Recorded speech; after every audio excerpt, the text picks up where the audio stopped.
2025's first few months dropped a bunch of games, some big, some weird, some just plain fun. Not everything's a masterpiece, but there's definitely stuff worth checking out. So if you're wondering what's actually worth playing without getting overwhelmed, here's a chill rundown of 20 games from early 2025 that you might want to try. Obsidian Entertainment's Avowed plunges players into the vibrant, mysterious world of Eora, a universe fans of Pillars of Eternity will instantly recognize. This first-person RPG is a bold, magical adventure filled with deep lore, branching choices, and a combat system that blends spells, swords, and strategy. From the first moment, the game presents a unique identity, setting itself apart from typical fantasy clones. Personally, I found myself instantly drawn in by the sheer freedom it offers. Whether you want to wield fireballs like a maniac or slice through enemies like a medieval ninja, Avowed lets you define your own path.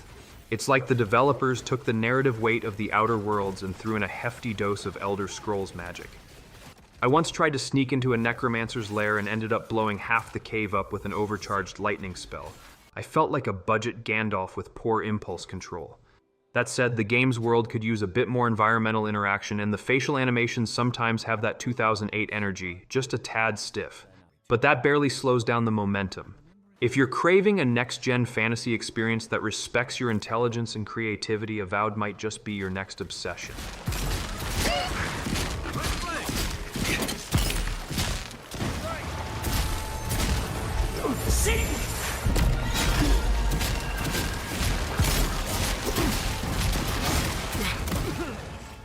Lost Records' Bloom and Rage is an emotional narrative adventure from the creators of Life is Strange, and you can feel that DNA in every pixel.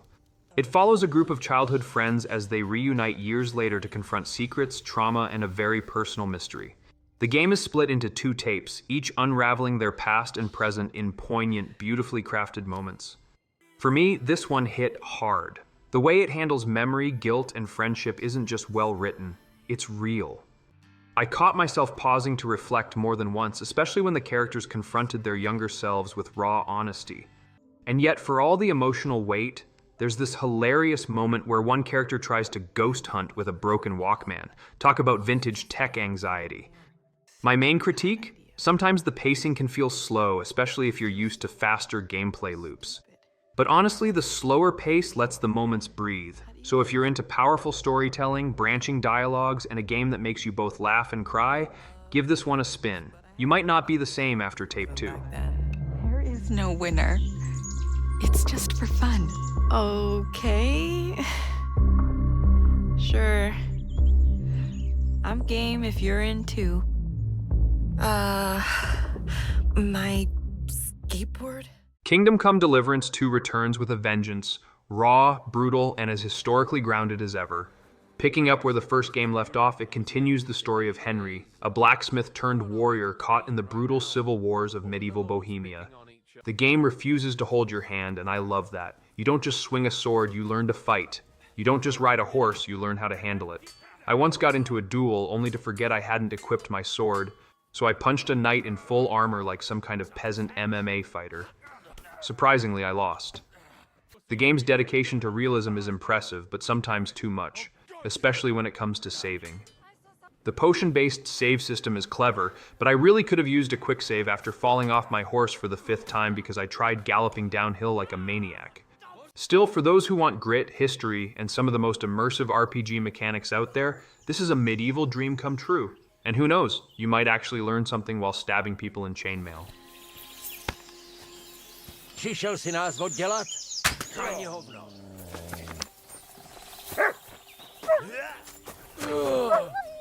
Tak se ukáž. Monster Hunter Wilds delivers exactly what it promises: wide open areas, massive monsters, and some of the most intense co-op action on the market. Capcom has taken the formula and expanded it in all the right directions. Bigger maps, more fluid traversal, and a living world that reacts to both you and the monsters. I remember teaming up with 3 friends to take down this gigantic sand dragon. We were shouting, laughing, and panicking in equal measure.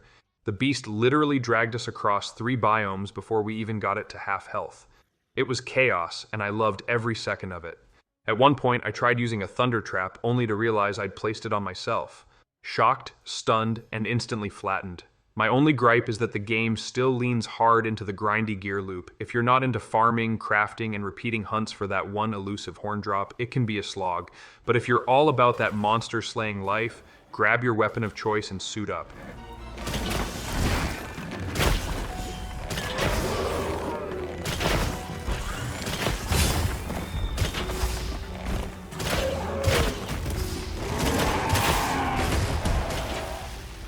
If Tarantino directed a video game and gave it to a rebellious indie studio, you'd get Split Fiction. This is a third-person crime-action game that shifts between timelines, perspectives, and even genres.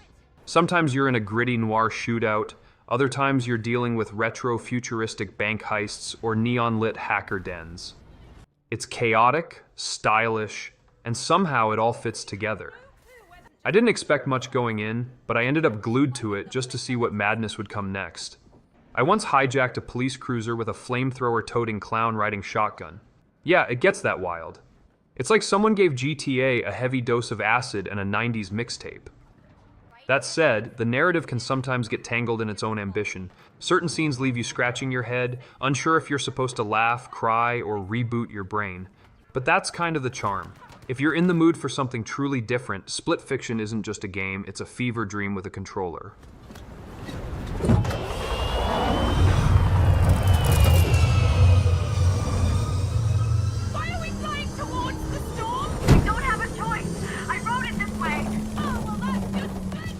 The first Berserker. Kazan is the kind of game that kicks down your door, throws you into a blood-soaked arena, and screams, "Survive!" It's a brutal hack-and-slash RPG that follows the tragic tale of Kazan, an exiled warrior out for vengeance, redemption, and a whole lot of carnage. Right from the start, you can feel that Dark Souls DNA, but with more rage and less brooding silence. Playing it made me feel like a primal beast unleashed, slamming enemies with axes so big they should be classified as siege weapons. At one point, I managed to chain 5 executions in a row and had to pause to just breathe. It's that intense. Funny enough though, I got so used to attacking first that I once accidentally killed an NPC vendor because I thought he was an enemy. Turns out, not everyone with a hood is evil. My only criticism? The camera can get a bit wild in tighter spaces, turning epic fights into awkward tango routines with walls and pillars. Still, if you've got a taste for vengeance, blood, and jaw-dropping boss fights, Kazan is your new favorite violent therapy session.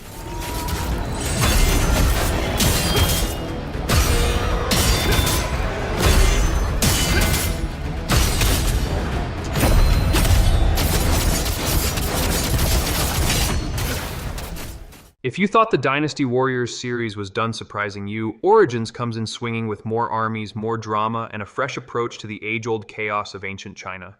This entry leans into the origin stories of your favorite warlords, but it also modernizes the experience with sharper visuals, smarter AI, and an open battlefield structure that finally makes battles feel like actual wars instead of stylish crowd-clearing exercises. I've been a fan since the PS2 days, so seeing my old favorite Zhao Yun leap into action with upgraded animations made me feel like a kid again. Except now I'm shouting, "Take that!" at my monitor like a caffeine-fueled general. Funniest part? I once got lost on the battlefield chasing a side objective only to return and find my army had already won without me. Talk about useless hero syndrome.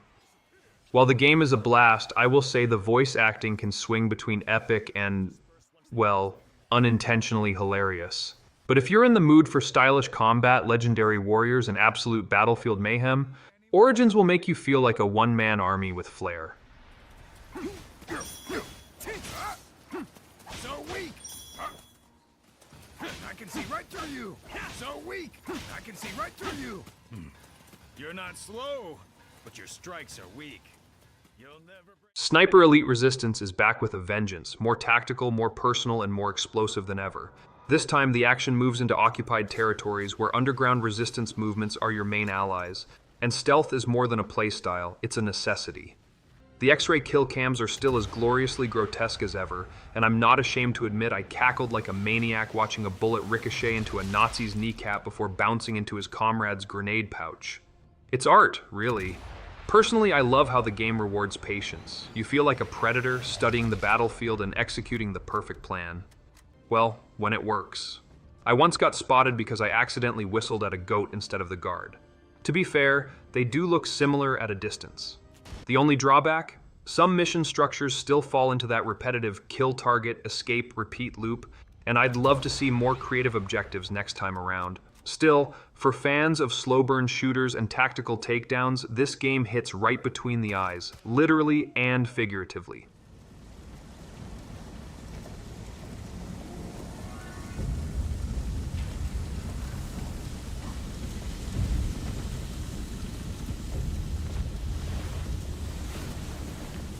Guess that's all. AI Limit is one of those games that sneaks up on you with style and then stabs you in the feelings with a high-tech blade. Set in a post-apocalyptic cyberpunk world, it combines fast-paced melee combat with dystopian storytelling and a heavy philosophical undercurrent about identity, technology, and human nature. You play as Arisa, a cybernetic warrior searching for the truth behind a broken world, and the gameplay is a mix of parries, dashes, and cinematic takedowns that feel like Nier Automata on Red Bull. Personally, I was hooked within minutes. The combat is so fluid it feels like you're conducting an orchestra of destruction, and the visuals, gorgeous. The cityscapes have that eerie beauty where neon meets decay. But okay, I'll admit, I spent 5 minutes trying to open a door that was clearly decorative. Sometimes the level design looks too good for its own clarity. Criticism? The story pacing could use a touch more urgency in the first act. It takes a while to really get going, but once it does, it's a techno-thriller ride you'll want to stay on until the end. Trust me, you'll be Googling fan theories by hour 4.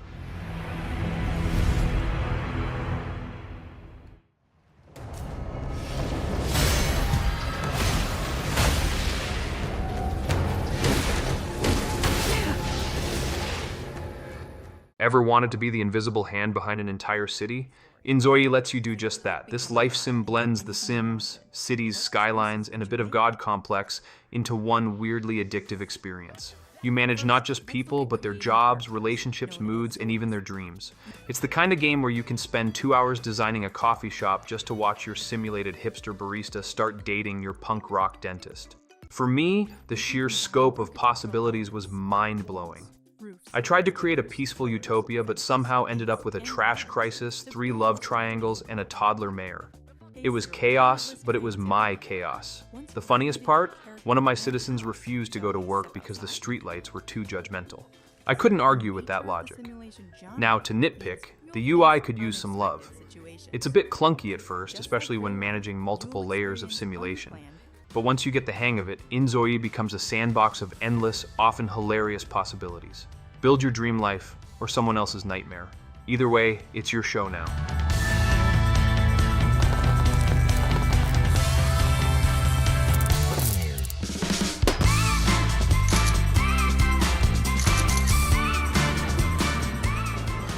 Atomfall is what happens when you drop the aesthetics of Cold War Britain into a blender with open-world exploration, mutant creatures, and heavy doses of eerie silence. Set in an alternate timeline where a nuclear disaster has turned rural England into a radioactive nightmare, this game is part survival sim, part folk horror thriller. As you explore the moody countryside, you'll uncover conspiracies, ancient cults, and mutated wildlife that looks like it crawled straight out of a fever dream. Personally, I loved how atmospheric it is. Foggy forests, abandoned towns, and mysterious landmarks create a constant sense of tension, even when nothing's jumping out at you. One time I tried to pet a fox. It exploded. Not metaphorically, actually exploded. On the downside, the combat can feel a bit stiff, especially when things get chaotic.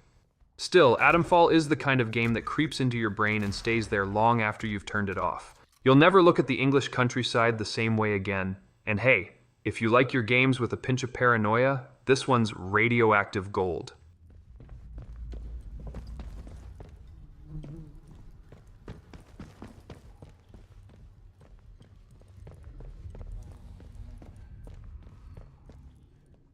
After captivating PlayStation fans, Final Fantasy VII Rebirth finally lands on PC, and it's bigger, bolder, and more emotionally devastating than ever. Continuing Cloud's journey through a reimagined world, the game dives deeper into character arcs, introduces massive open zones, and serves up cinematic set pieces that will have you pressing F12 to screenshot every 5 minutes. As someone who played the original back in the day, this feels like a dream come true, like revisiting an old friend who's now got a full wardrobe, a Netflix deal, and a therapist. My favorite moment? Riding a chocobo into the sunset while Sephiroth's ominous theme started playing. Iconic. Also, can we talk about the mini-games? There are so many now that at times I forgot I was in the middle of saving the world. My only gripe, the PC optimization needs a bit more polish. Those frame drops during boss fights? Yikes. But if you want top-tier JRPG action, powerful storytelling, and a healthy amount of cloud-related existential dread, this version of Rebirth is an absolute must.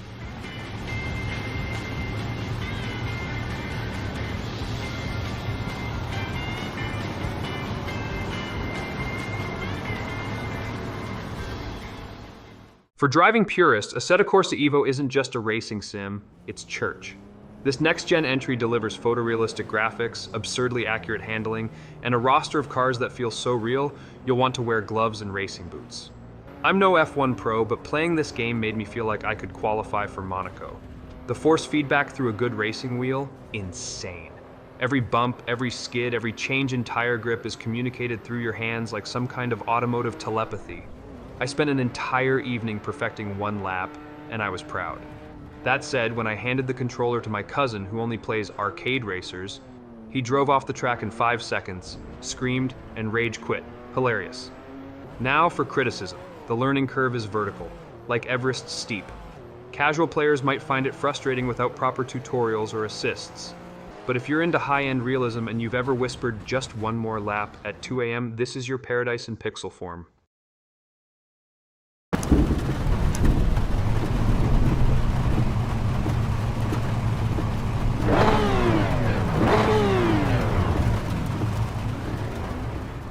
Lara Croft is back, polygonal nostalgia and all, in Tomb Raider 4 to 6 remastered, and let me tell you, this is how you do a retro revival. With updated visuals, improved lighting, and modernized controls, hallelujah, the games stay true to their classic puzzle platforming roots while making the experience far more playable for today's audiences.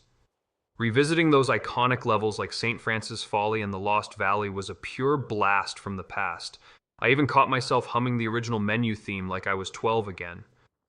One of the funniest moments, I died by swan diving directly into a wall. Still nailed the form though. While the camera can still get a bit wonky in tight spaces, it's much better than the original's guess where you're going mechanics. The remaster also adds quality of life features like quick saves, which is a blessing. If you've ever wanted to experience the birth of one of gaming's most iconic heroines, or just relive the classic days with fewer controller throwing moments, this package is pure treasure.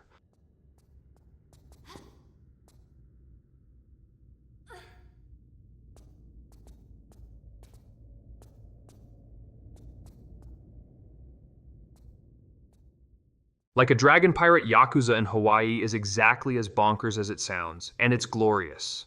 This time, Ichiban finds himself in the sunny, chaotic world of Hawaii and somehow ends up tangled in gang wars, pirate legends, and tourist scams. It's part RPG, part fever dream, and every bit as ridiculous and heartfelt as you'd expect from the Yakuza series. You're swapping between street brawls, fishing minigames, and singing karaoke in full pirate garb. And somehow, it all works. One time, I fought a gangster dressed as a pineapple. I'm still not over it. Personally, I think this might be one of the most fun settings in the series. Tropical vibes mixed with criminal underworld shenanigans just hit. My only real nitpick? The turn-based combat still drags a bit during longer fights, especially when you just want to get back to doing absurd side quests. But trust me, between the heartfelt storytelling and the sheer absurdity, this game is a vacation you'll want to extend indefinitely.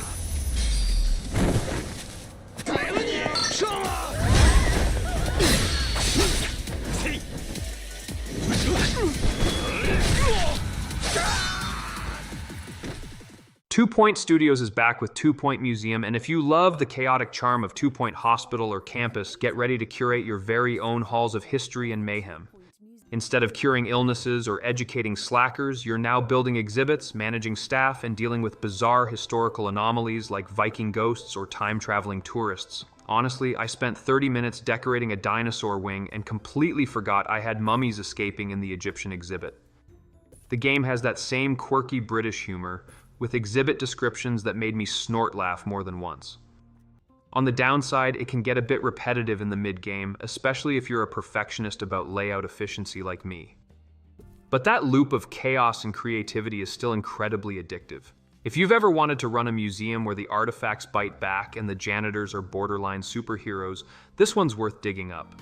Guests for the screening of Perilous Spandex in Theatre 4 are reminded that this is still not a cinema.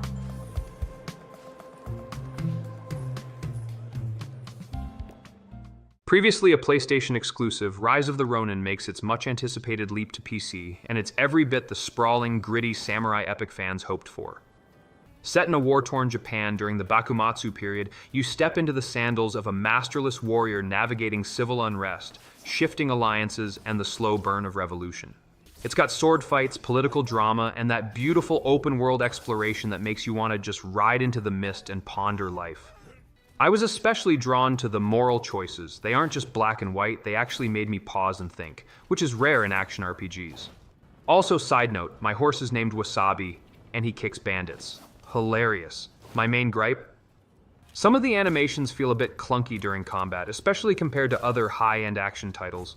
Still, this game is full of soul, and if you're a fan of Ghost of Tsushima or Sekiro, this is absolutely one to swing your katana at.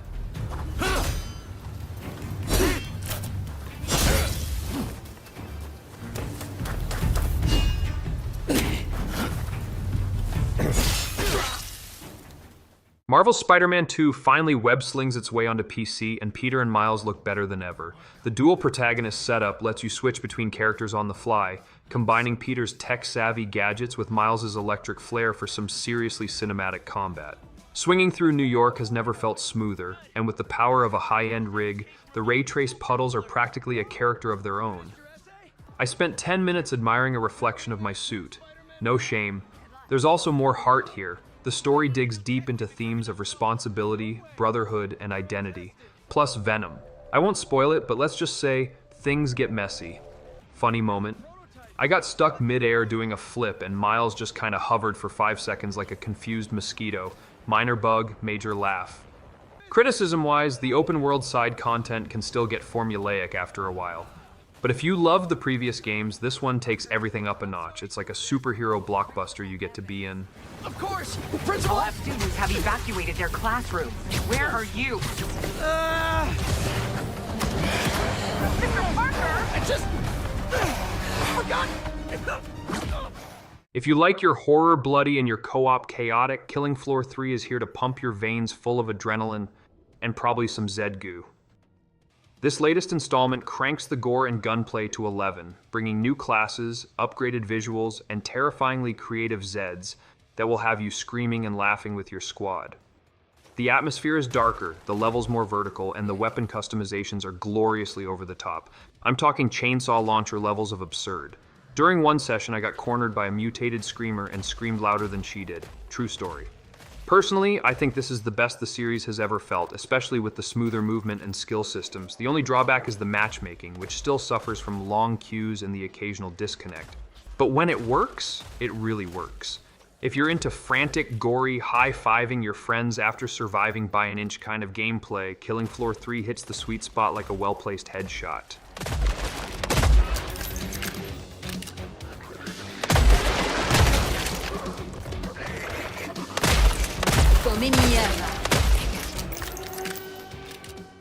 Assassin's Creed Shadows finally delivers what fans have begged for: feudal Japan. With a dual protagonist approach, Yasuke, a real-life African samurai, and Naoe, a shinobi assassin, you get two wildly different playstyles that balance brute force with stealth finesse. The setting is drop-dead gorgeous, from cherry blossom forests to dimly lit castles, and yes, there are grappling hooks. I've wanted this setting since the Ezio days, and Ubisoft absolutely nailed the ambiance. There's something special about infiltrating a shrine at night, slipping past guards, and then watching the sunrise over Kyoto. One funny moment, I tried to blend into a crowd of monks and sneezed mid-stealth. Immediate chaos. Criticism? Some mechanics still feel borrowed from older AC titles rather than innovated, but at least the formula is a strong one. This feels like a revitalized chapter for the series. And if you're a longtime fan or a curious newcomer, Shadows is a stealthy step in the right direction.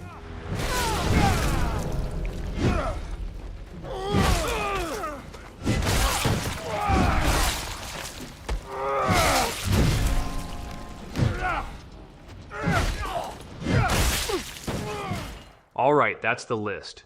20 games from early 2025 that caught my eye, for better or worse. Some might surprise you, some you'll probably forget by next week, and a few might just become your next obsession. Let me know which ones you're playing or if I missed any hidden gems. And hey, if this helped you pick your next game night title, maybe drop a like or sub. No pressure, just vibes. Catch you in the next one.